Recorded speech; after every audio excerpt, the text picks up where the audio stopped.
Welcome to the Sovereign Mind, Body, and Soul podcast with Coach Jerry. I'm your host, Coach Jerry. This is where I deliver to you the truth about pain-free health and joy as I know it from my heart and soul. I left my corporate 7-to-7 job to pursue holistic health and rehabilitation, a passion that stemmed from my personal struggles with obesity, misery, and disease. It was only after I surrendered my attachment to the medical system that I began to truly heal at the root. From arthritis and depression to autoimmunity, it all vanished when I put the doctors and pharmacists on the do not call list. The passion to share the truth as I know it about health was so strong that I left my 6-figure corporate management job, and here I am with you today. From the bottom of my heart, I thank you for tuning in. All right, thanks everybody for tuning in, whether you're listening on Spotify, Apple, or watching on YouTube. I got my whiteboard ready. We're going to dig into limiting beliefs. Now, this is something that has become almost cliche over the past few years. And if we're not careful, we'll run the danger of looking over this very important concept. Now, what I'm going to do for you today is not only break down limiting beliefs, but we're going to break down the next step, which is the limiting identity structure that we form because of our beliefs. What I've seen time and time again in my coaching career, especially in my clients who've experienced a lot of different types of life coaching, counseling, psychotherapy, and are familiar with the limiting belief structure, the one thing that seems to be missing is getting in touch with the identities that they form around that. So it's one thing to dismantle those limiting beliefs, but if you also don't dismantle the limiting identity and get in touch with the new identity that you can create, sooner or later, those limiting identities from those limiting beliefs are going to catch up to you. And this is what leads directly to that procrastination, the distraction, feeling lost or stuck in life. In other words, not being able to get the crap done that you need to get done. I'm really excited to dig into this with you guys. So if you find value in this podcast, I'm going to ask that you please share, like, subscribe, comment, give me a 5-star review if you're listening on Apple or Spotify. This really helps spread the word and give more people access to this type of content. All right, but before we get going, just a quick word from our sponsor. Today's episode is brought to you by Euphoric HealthWorks workshop-based app. Have you ever found yourself battling procrastination, distractions, or just wondering what your next steps are to creating your dream life? The Euphoric HealthWorks app was created just for you. The workshops on the Euphoric HealthWorks app are designed to help you source and remove all the obstacles that keep you from manifesting your best self. These aren't boring courses with tests and certifications. These are workshops designed to give you real resources that you can use for life, you can work through on your own time, and source and dismantle these blockages in a laser-focused fashion and an extremely efficient manner. If you like content and information like what we're talking about in today's show, more than likely this app is just for you. You can download the Euphoric HealthWorks app for free today. It's available on the Apple App Store or the Google Play Store. I will also leave a link in the show notes. All right, let's rock. I'm sure most of you are familiar with the concept of limiting beliefs, but just as a brief overview, what is a limiting belief? A limiting belief is just what it sounds like. It's a belief you have about yourself that keeps you limited, keeps you stuck. So examples are like, I'm helpless, I'm worthless, I screw things up, making money is hard, I just don't have time to go to the gym, anything in life that's worth having is hard to get. Those are just some examples of limiting beliefs. Now, like I mentioned in the introduction, the things that aren't so common are the limiting identities that we form because of those beliefs. Now, those beliefs are deep-seated, but so are the identities. And the deeper seated it is into your subconscious belief system, the more likely it is to be running the show for you. This is where procrastination comes up, distractions, and feeling lost.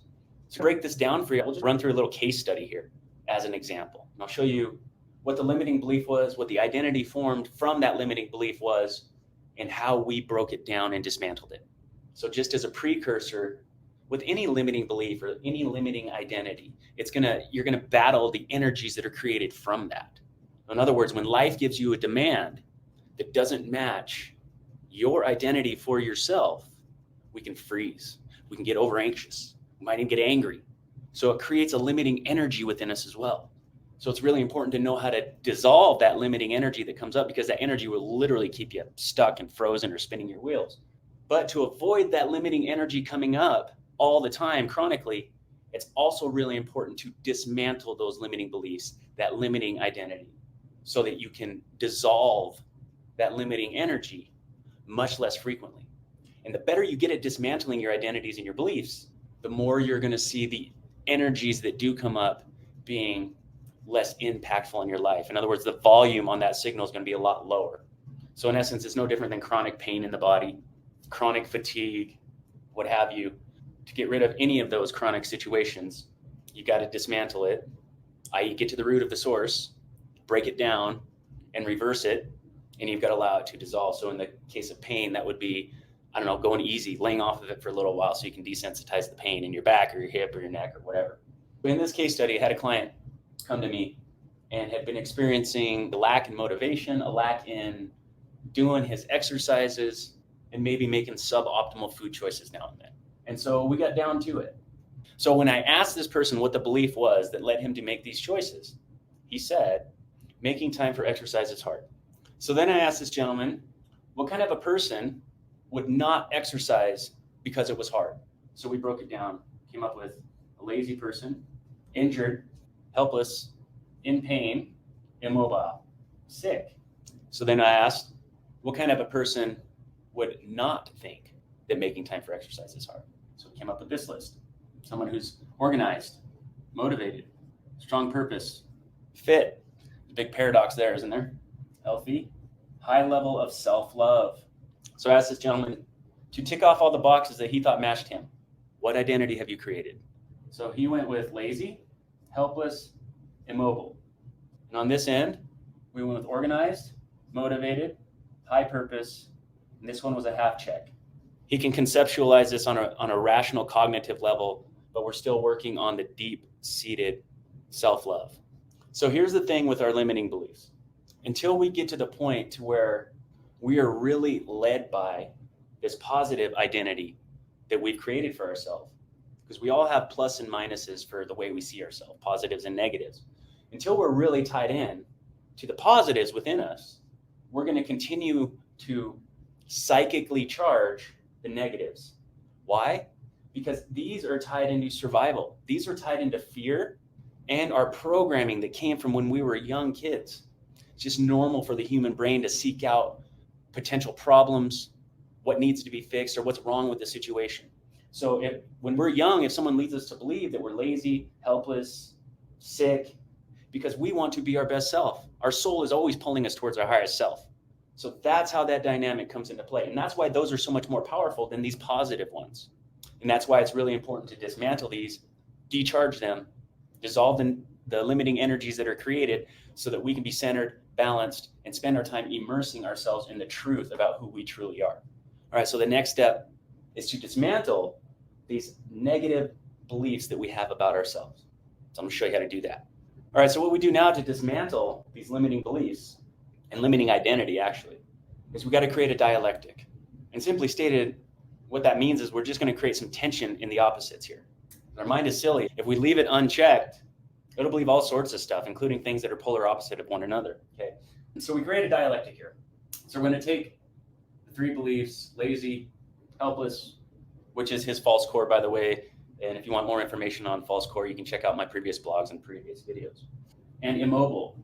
So then we just took several major events in this person's life in which they were tasked and challenged with taking major action to improve their life situation.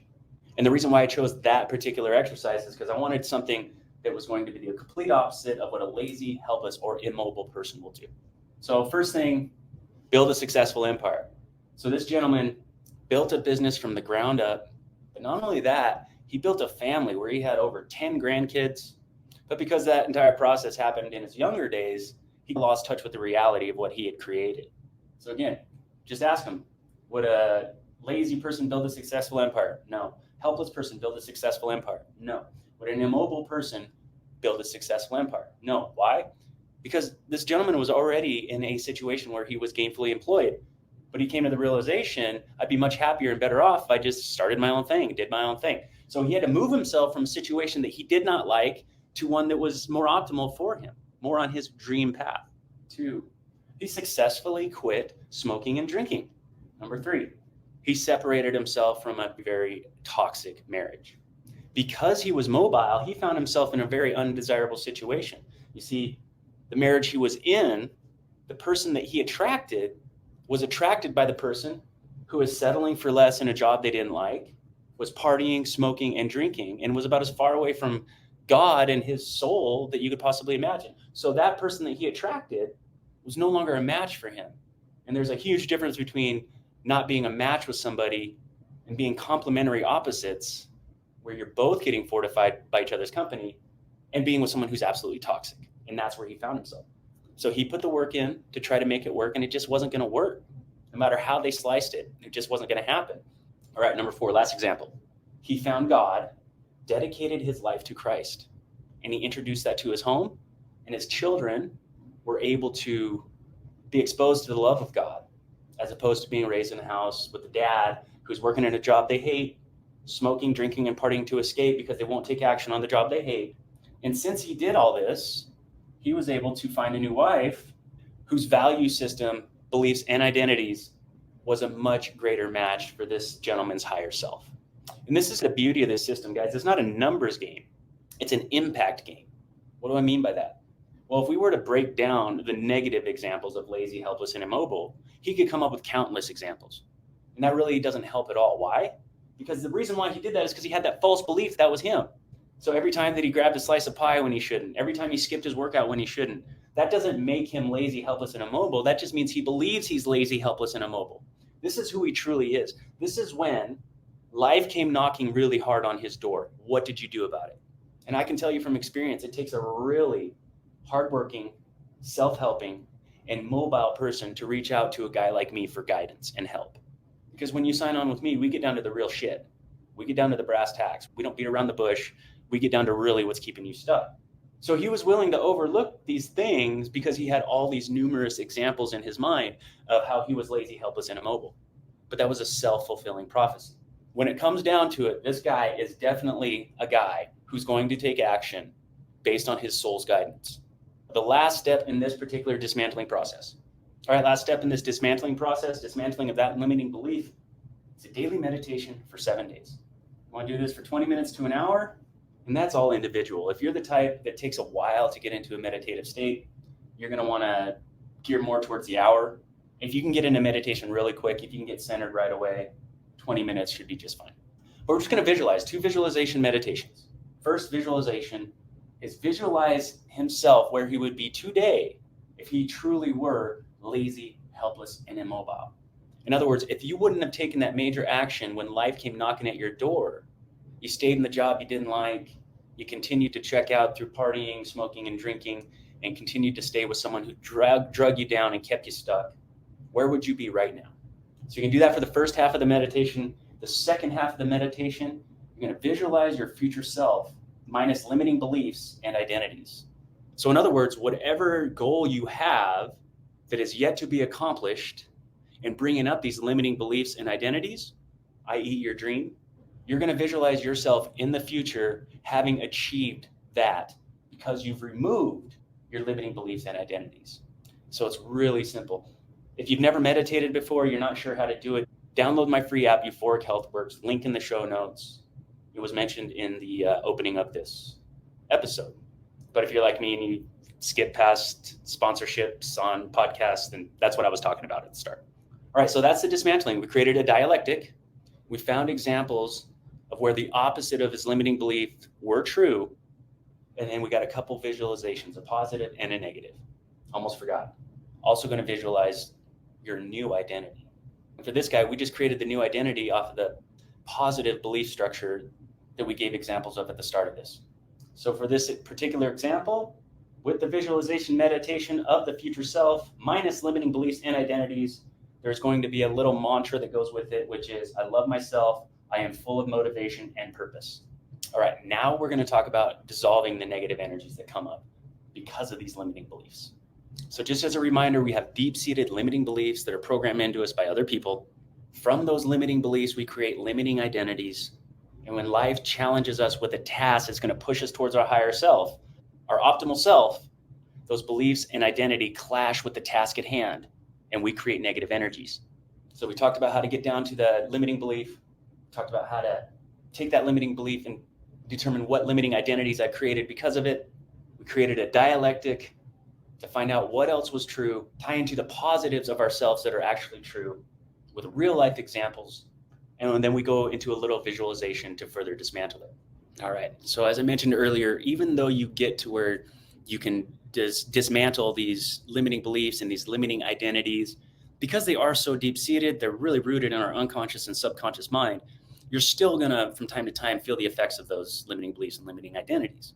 Over time, as you do these types of exercises, thought drills more often, you'll get better and better at it. It'll happen faster and faster, and you'll be able to dismantle limiting beliefs and limiting identities without pen and paper and without meditations.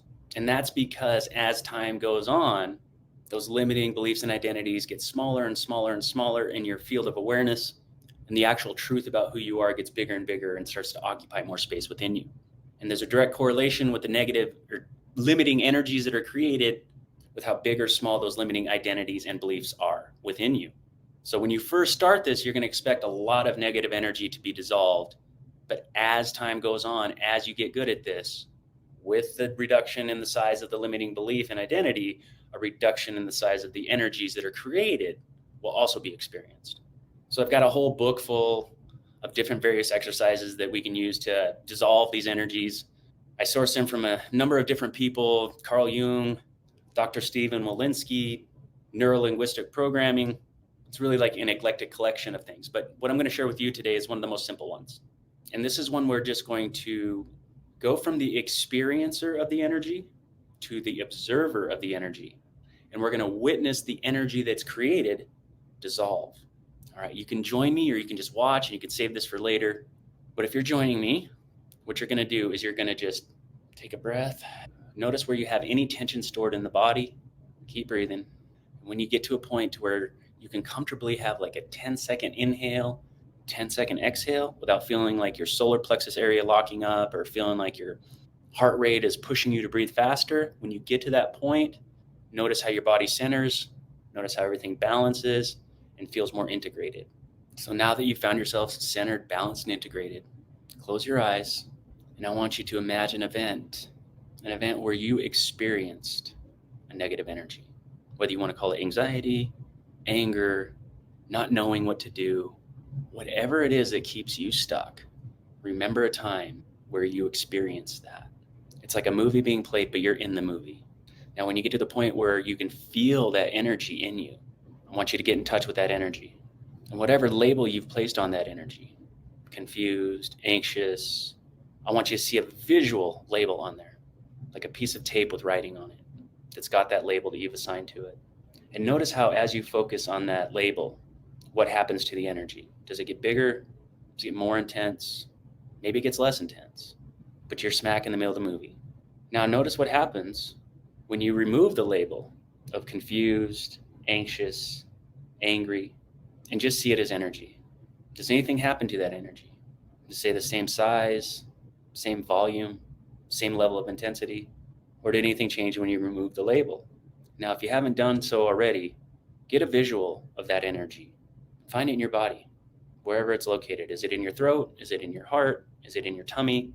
Is it lower, like down below your belly button? Wherever that is, go find it. And once you've found it, imagine yourself removing it from your body and just placing it somewhere in the corner of the room, somewhere far away from you. Now you're just sitting there as the experiencer. The event is on pause. The movie's on pause. The energy is just sitting in the corner against the wall, just being energy. There's no label on it. It's just energy. Now I want you to take your awareness from the experiencer of the event to outside of the event. Now you're watching the movie. Hit play on the movie. Watch it play out. You're no longer in the movie. It's just a character. And the energy is still sitting over there in the corner or against the wall, wherever you placed it. Now I want you to tune into the story that this character is placing about the energy that was previously labeled. Maybe this person's telling themselves a story that so-and-so doesn't care about them, or that they don't get enough attention, or they can't figure things out. Whatever that story is, you're watching this. Now I want you to shift your focus over to the unlabeled energy. The character and the scene is all playing out in the background. It's not in the forefront of your vision or your mind any longer. And I just want you to witness that energy. Again, you're just observing. You're not experiencing it. There's no longer a label on it. It's just energy. And just keep focusing on that energy and watch it as it loses luminescence, gets smaller yet, still smaller. Now you can't see it. Just take a moment, and 5 deep breaths. And notice everything that happened when you A, created the energy, B, labeled it, C, delabeled it, D, removed it, and A, just became a witness to the event. Resist the urge to make it go away if it hasn't already. Just watch it. Just watch it with no label until it goes away. When the energy does go away and disappear, and you've spent time noticing what changed with your shift in awareness and perspective, open your eyes back up. Congratulations. You just dismantled limiting beliefs, dismantled limiting identities, dissolved limiting energies. If you found benefit in this, like I said earlier, please subscribe, follow, leave a comment, share. And if you want more of this, if you want something that's more useful, more resourceful, download my app, Euphoric Health Works. It's a workshop-based app. Get it on the Apple App Store or the Google Play Store. Link in the show notes. All right, guys, I hope you enjoyed this episode of the Sovereign Mind, Body, and Soul podcast. I'm your host, Coach Jerry. It's been a pleasure to be with you today. Peace, much love, and live well.